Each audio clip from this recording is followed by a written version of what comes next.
Esto es DW Noticias. Desde Berlín, la asediada ciudad de Mariupol, en el sur de Ucrania, ve agravarse la crisis humanitaria ocasionada por semanas de intensos bombardeos.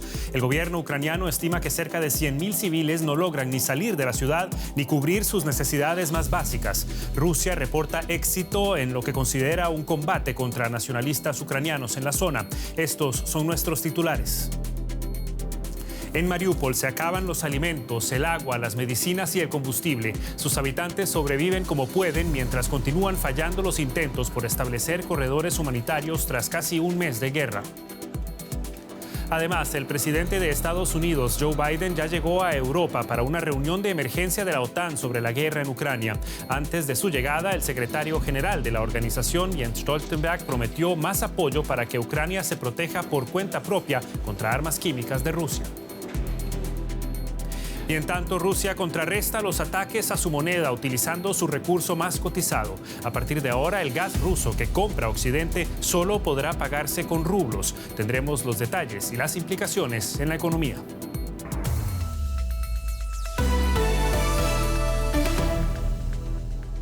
Los saluda Javier Arguedas. Bienvenidos.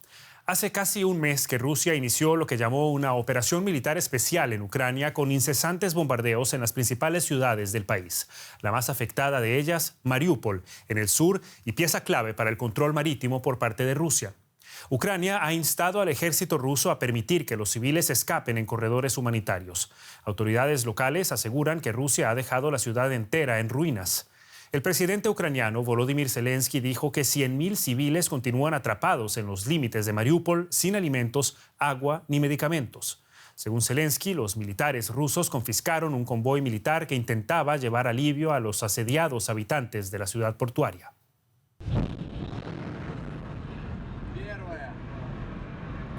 Estos son misiles disparados por Rusia desde mar y tierra. Las imágenes fueron divulgadas por el Ministerio de Defensa ruso. Así como estas en las que Rusia asegura haber bombardeado un sistema ucraniano de misiles antiaéreos. Pero las bombas no solo caen sobre objetivos militares. En Kiev, esta vivienda fue bombardeada en un ataque ruso. Los bomberos intentan apaciguar las llamas.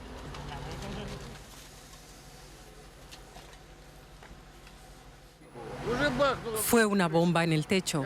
Salí de la casa para fumar un cigarrillo y cuando entré el techo colapsó. En Mariupol, la ciudad sitiada y bombardeada sin tregua por los rusos, estas imágenes muestran la magnitud de la destrucción. La vida es un infierno para aquellos que se encuentran atrapados allí. Rusia ha usado más de 1.000 misiles contra las pacíficas ciudades ucranianas. Un sinnúmero de bombas aéreas. Las tropas rusas han destruido decenas de ciudades, algunas han ardido. En muchas aldeas y ciudades bajo la ocupación rusa, nuestra gente ni siquiera puede enterrar dignamente a sus familiares. Estos buses se dirigen a las afueras de Mariupol. Intentan recoger a los civiles que han logrado huir de la sitiada ciudad y llevarlos a un lugar seguro. En total se han planificado 9 corredores humanitarios para evacuar a civiles de pueblos y ciudades de diferentes zonas de Ucrania. En Kiev se encuentra el periodista Nicolás Castellano para brindarnos más detalles de lo que ocurre sobre el terreno. Nicolás, muy buenas noches para vos. ¿Qué sabemos sobre el avance de las tropas rusas? Escuchamos que los combates se centran sobre todo en Kharkov e Izium. Sí, ¿qué tal? Buenas noches. Efectivamente, esos 2 puntos son los más castigados en las últimas horas, pero como señalas también, Mariupol sigue siendo el lugar al que más misiles rusos llegan cada hora, cada minuto prácticamente con el asedio a esa ciudad. Según el gobierno ucraniano, allí quedan 100.000 personas, de hecho Zelensky en una de sus últimas comparecencias, según el gobernador prorruso de Donetsk, quedarían 150.000. Solo 4.000 han salido en uno de los corredores humanitarios anoche en dirección a Odessa. Llegaban en muy mal estado, según fuentes fuentes humanitarias, niños impresionados, mujeres que estaban muy nerviosas por la cantidad de muertos que habían visto en el camino. Mientras los convoys siguen sin llegar, la ayuda humanitaria sigue sin llegar a Mariupol y también el avance de esas tropas rusas, más lento quizá de lo que esperaba el Kremlin hace 28 días cuando empezó esta ofensiva, sigue avanzando hacia aquí, hacia Kiev. Hemos escuchado en las últimas horas fuertes detonaciones, fuertes explosiones en el noroeste de la ciudad, mientras, por ejemplo, el alcalde daba una rueda de prensa, se escuchaban cómo caían esos misiles ya muy cerca del centro. Nicolás, nos hablabas ya de la situación que se vive en Mariupol en concreto. ¿Qué pasó entonces si es que Rusia defiende, como lo dice, la protección de los civiles con ese convoy y con insumos tan urgentes para los residentes de esa ciudad? Pues sigue sin llegar las ayudas y eso es la gran preocupación de organismos humanitarios internacionales. Dice el Comité Internacional de la Cruz Roja que los rusos, que controlan ya la mitad de Mariupol, que ya han conseguido entrar en el combate mano a mano, digamos, en las calles de la ciudad, siguen impidiendo el acceso de esos suministros fundamentales. Hay que tener en cuenta que el hospital está operando al extremo, no tienen los insumos suficientes ni siquiera ya para realizar las operaciones, que hay miles de civiles que siguen viviendo en los refugios, que se han refugiado también en el bosque y que no tienen ni la comida, ni el agua, ni la gasolina para huir. Así que esas fuentes humanitarias independientes siguen pidiendo a las partes, y especialmente a Rusia, que permita el acceso de esos convoys con ayuda. Kiev, nos contabas, ha sido escenario de explosiones una vez más. Hemos escuchado ya durante un mes que podría ser en cualquier momento escenario de un ataque a gran escala. Nicolás, ¿qué sensación se tiene en este momento del asedio a la capital?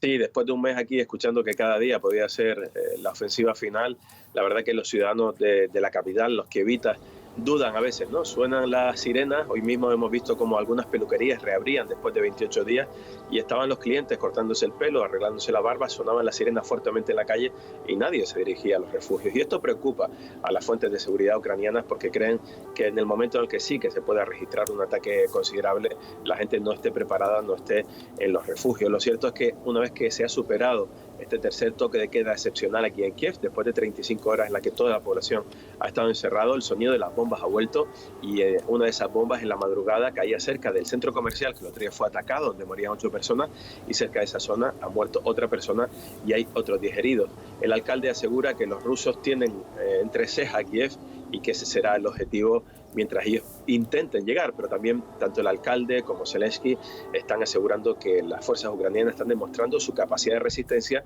y que 28 días después, estando a solo 200 kilómetros de la frontera de Bielorrusia y se supone un acceso prioritario por parte de los rusos, no hayan conseguido entrar al corazón de la capital, para los ucranianos una victoria de momento. Era el reporte de Nicolás Castellano desde Kiev. Nicolás, muchísimas gracias. Hasta una próxima ocasión. La Organización del Tratado del Atlántico Norte, OTAN, anunció este miércoles que desplegará 4 nuevos grupos de batalla en los países de su borde hacia el este.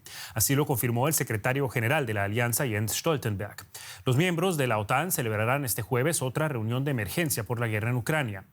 Antes de partir hacia Europa, el presidente de Estados Unidos, Joe Biden, que acaba de aterrizar en Bruselas, subrayó que hay una amenaza real de que Rusia utilice armas químicas en Ucrania. Rusia, por su parte, acusa a la OTAN de mantener laboratorios secretos de armas químicas en territorio ucraniano. Previendo una posible escalada del conflicto desde que comenzó la invasión a Ucrania, la OTAN ha aumentado la disposición de soldados y el equipo militar en los países miembros de Europa del Este, pero de momento evita cualquier movimiento que implique una confrontación directa con Moscú. El secretario Jens Stoltenberg reafirma, sin embargo, que la OTAN responderá si la guerra incursiona en alguno de los países que integran la alianza. Escuchemos. Espero que los aliados acuerden reforzar la postura de la OTAN en todos los ámbitos, con un incremento importante en nuestras fuerzas de tierra, mar y aire en el flanco oriental de la alianza. El primer paso es el despliegue de 4 nuevos grupos de batalla de la OTAN.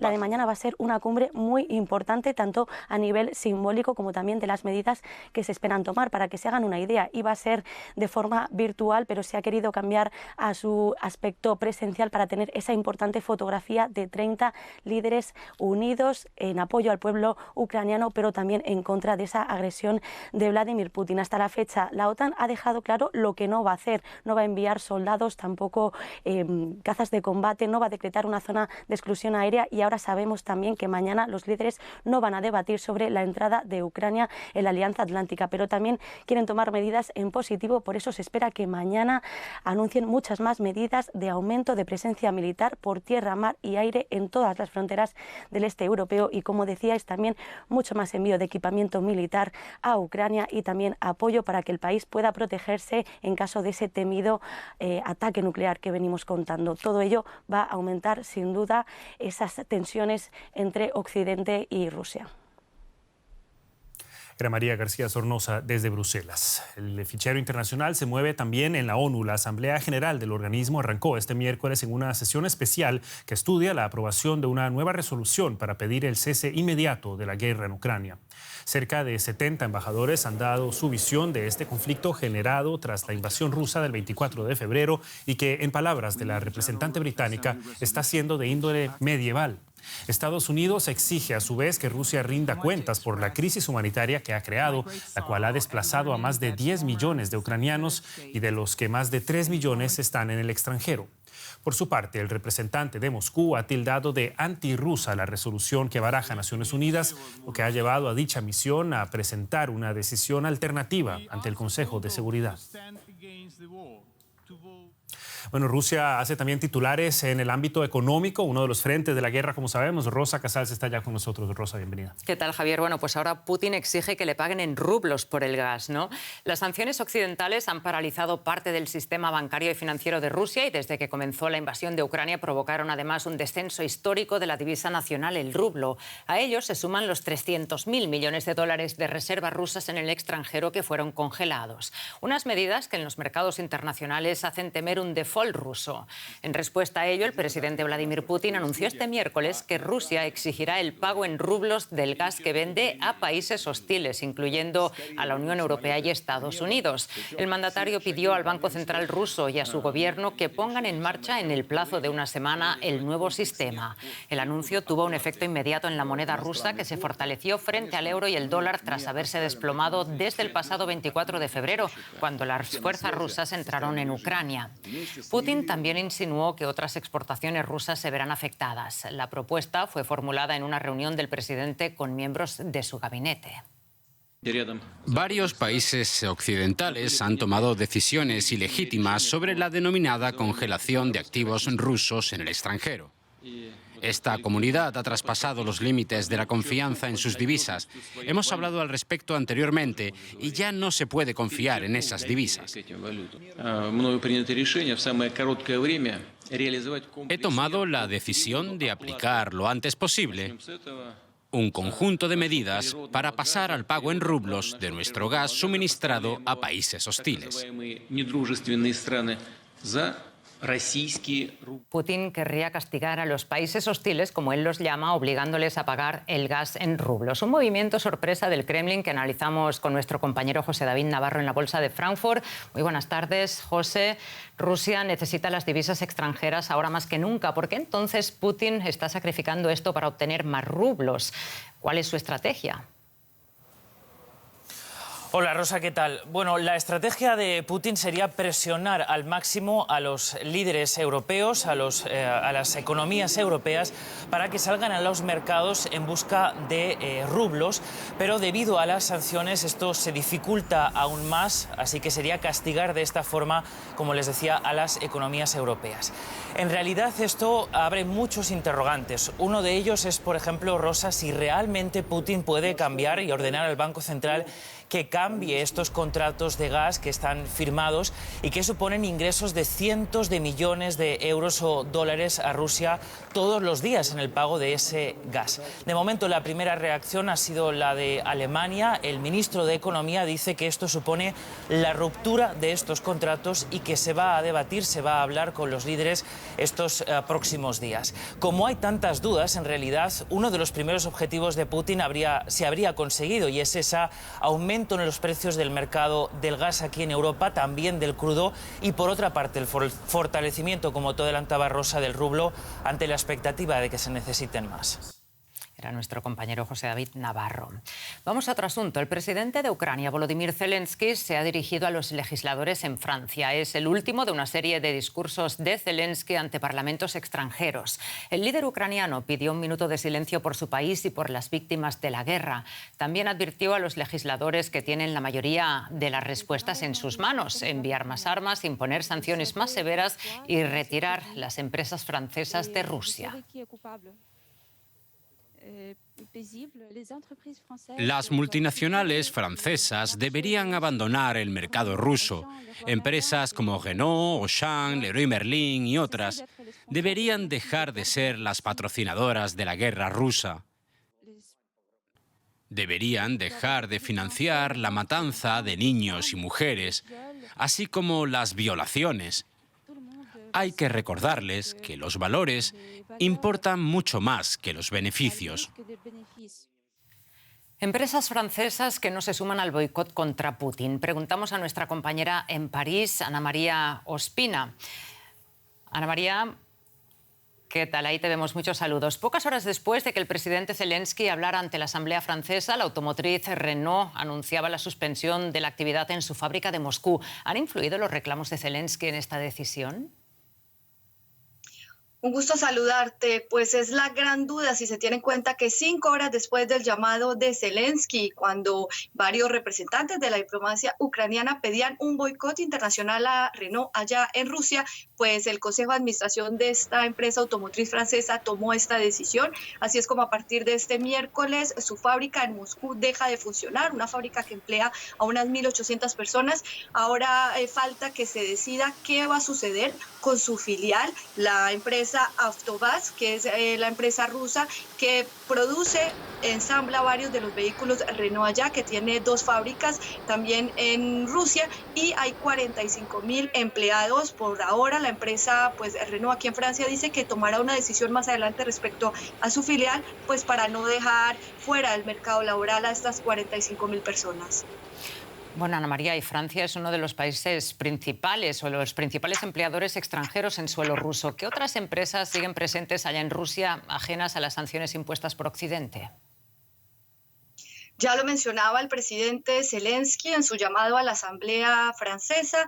Mencionaba nombres como Leroy Merlin, que es una empresa de bricolaje, una de las más grandes en Rusia, que pertenecen a una familia en particular, esa familia que también son dueños de empresas como Auchan, que es una empresa de hipermercados, también la deportiva Decathlon. Ellos también tienen mucho cuidado en las decisiones que tomarán en los próximos días, teniendo en cuenta la gran cantidad de trabajadores que tienen, la gran cantidad de tiendas. También se cuenta la farmacéutica Sanofi, una empresa de alimentación Danone, y por el lado de la banca está la Société Générale, que si bien no está presente, sí tiene como es accionista mayoritario de la rusa Rabobank. Muchísimas gracias, Ana María Ospina, por ampliarnos estas informaciones. Con mucho gusto, hasta pronto. Consumidores de todo el mundo luchan contra el aumento de los costes de la energía, también en Cuba. La escasez de combustible es algo habitual en la isla como consecuencia de las sanciones de Estados Unidos. Ahora, la menor producción en las refinerías y el aumento de los precios mundiales lastran aún más la economía cubana y dificultan el día a día de los ciudadanos. Un último empujón hasta la gasolinera, una situación común en los últimos años en Cuba. Las colas son eternas para conseguir gasolina en La Habana después de que se anunciaran nuevos racionamientos. No todos llegaron a tiempo. El gobierno culpa a la distribución local, pero los problemas de combustible de Cuba son más profundos porque sus refinerías no rinden lo suficiente y su aliado rico en petróleo, Venezuela, tiene problemas de producción. Los altos precios hacen que la compra en el mercado libre sea cada vez más difícil porque Cuba tiene problemas de liquidez. No es primera vez que pasa. Ya ha pasado en otras veces que se pierde la gasolina y hay que hacer las colas estas así. Se pierde casi el día entero en eso. Cuba está atrapada en un estancamiento económico provocado por las sanciones y agravado por la pandemia. La Organización Internacional de Ayuda, Oxfam, anunció este martes que abandonaba Cuba argumentando problemas financieros internos. Casi sin recursos, a la isla le depara un futuro incierto en un contexto mundial lleno de interrogantes también. Cuba, otro de los países con graves problemas, Javier. Efectivamente, Rosa, y todos los países, Cuba, pero también Alemania, por supuesto, intentan lidiar con esta crisis y definitivamente cambian paradigmas que en mucho tiempo se pensó eran imposibles. Así también aquí en Alemania. Este miércoles el Parlamento alemán, el Bundestag, fue escenario del debate general en el que el país define, entre otras cosas, la distribución de sus gastos. Fue el primero de este tipo para el nuevo canciller Olaf Scholz y seguramente muy diferente a como se lo imaginó cuando llegó al poder. El gasto militar y el envío de armas a Ucrania marcaron el discurso, dos situaciones que no tenían precedentes en este país hasta hace poco, en el que intentó el canciller mostrarse como un aliado confiable para Ucrania días después de que el presidente ucraniano, Volodymyr Zelensky, reprochara a este mismo parlamento que Alemania haya actuado demasiado tarde. Scholz comenzó su discurso con un mensaje de solidaridad para Ucrania. La semana pasada escuchamos al presidente Zelensky aquí en el Parlamento.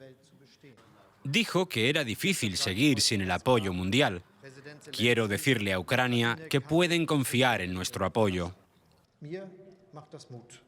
Pero no hay consenso sobre cómo debería ser ese apoyo. Mientras Scholz reitera que Alemania no apoyará la zona de exclusión aérea, la ministra de Exteriores, Annalena Baerbock, defiende el envío de armas a Ucrania.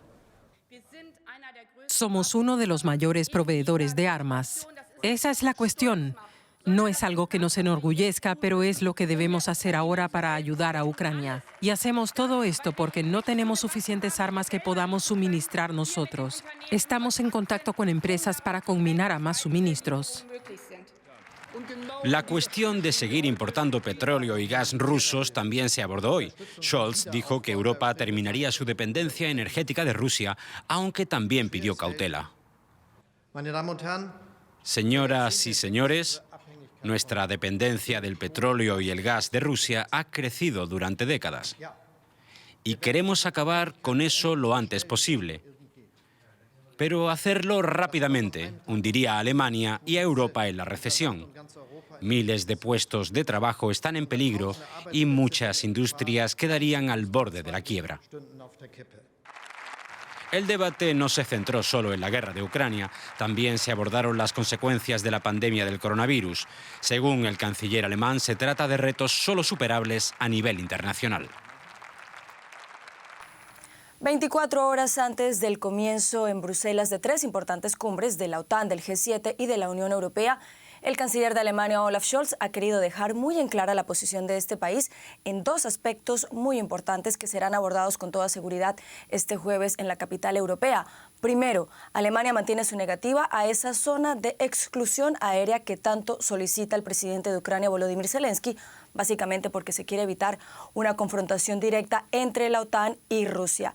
El segundo aspecto es un tema en el que Alemania está mucho más aislado y es lo relacionado con un boicot al gas ruso. Alemania dice que no a esta posibilidad, ya que esto puede afectar también su economía. Era nuestra analista política Carol Guerrero. A continuación, hacemos un repaso de otras noticias en torno a la guerra en Ucrania que estamos siguiendo para ustedes a esta hora. Un alto asesor del Kremlin se convirtió en el primer miembro del círculo íntimo de Putin en renunciar a su cargo por la guerra de Rusia contra Ucrania. Anatoly Chubais fue el representante especial de Putin para los vínculos con las organizaciones internacionales, pero es más conocido como el arquitecto de las reformas económicas postsoviéticas de Rusia. Según los informes, ha abandonado el país. Un comandante naval ruso muerto por las fuerzas ucranianas este domingo fue despedido con honores militares. Andrei Pali nació en Kiev, pero según los informes, juró lealtad a Moscú tras la caída de la Unión Soviética. Fue el subcomandante de la flota rusa en el Mar Negro. Y Polonia ha expulsado a 45 diplomáticos rusos, de los que asegura que son espías del Kremlin. Un portavoz del gobierno dijo que la medida es parte del desmantelamiento de la red de servicios especiales rusos en Polonia. Rusia, por su parte, asegura que las acusaciones son infundadas y se reserva el derecho a tomar represalias.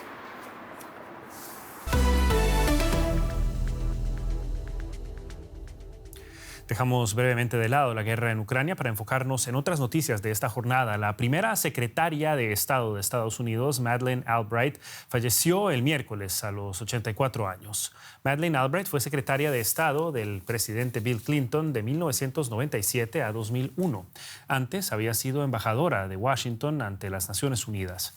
Nació en 1937 en la entonces Checoslovaquia y emigró a Estados Unidos siendo una niña en 1948. Su familia dijo que murió tras una larga lucha contra el cáncer.